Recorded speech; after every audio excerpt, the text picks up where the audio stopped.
About a year ago, we designed or signed a framework of agreement between ourselves and Kenya Forest Service to better collaborate in improving the forest cover. You will all recall that we had a national target of achieving 10% tree cover by the year 2030.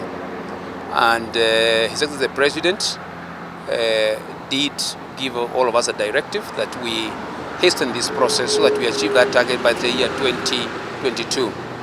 We have been informed, and actually from the report that the President launched early this month, or last month I think, we have actually surpassed that target. And so all of us have that duty to ensure that as we do the work we do, for us in KENHA, as we do our roads, we achieve sustainable development. Meaning that whatever kind of injury that the environment suffers, then we make steps not only to restore it, but to actually leave it even in a much better state than we found it. Because this is the environmental month in June. I think we had the Environmental Day on 5th of June.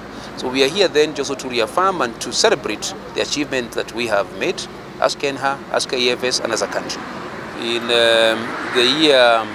the financial year ending 2020, we planted 25,000 trees. In the year ending June last year, 2021, we planted about 200,000 trees. This year so far, by the action we have done today of planting 2,000 trees, we have achieved 31,000 trees.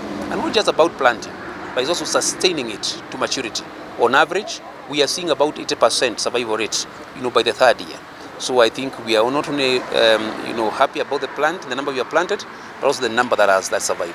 Each and every one of our roads where we are doing construction, there is also a parallel action to, to restore and even to improve by using the publicly available space in schools, in hospitals, in public offices. We are doing that. Just more direct and more involvement. For example, across Mombasa, we did affect, as we were doing the road between Kibudani and Mwache, we affected a bit of mangrove, but actually we planted about 170 acres of mangrove. Much more. I think we removed 20. We did almost 8 times what we removed. Edward bypass, we are having a tree nursery, and we are also doing the plant cover there as well. So let me say, every one of our 10 regions, we have a specific action to try and improve the forest cover, either on our corridor or in the communities that are neighboring ourselves.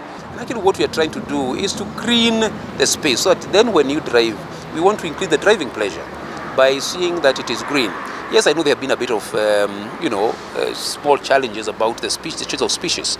But again, I think the first thing we want to do is to commend, the engineers and the contractors who have been working on this, because they were bold enough to try this experiment. That others seeing the concrete, we kept asking how else can we improve the experience of the road users. And I think right now we are working with the other mandated authorities, the Kenya Horticultural Association, KEFRI, to look for the correct species that would survive under shaded environment.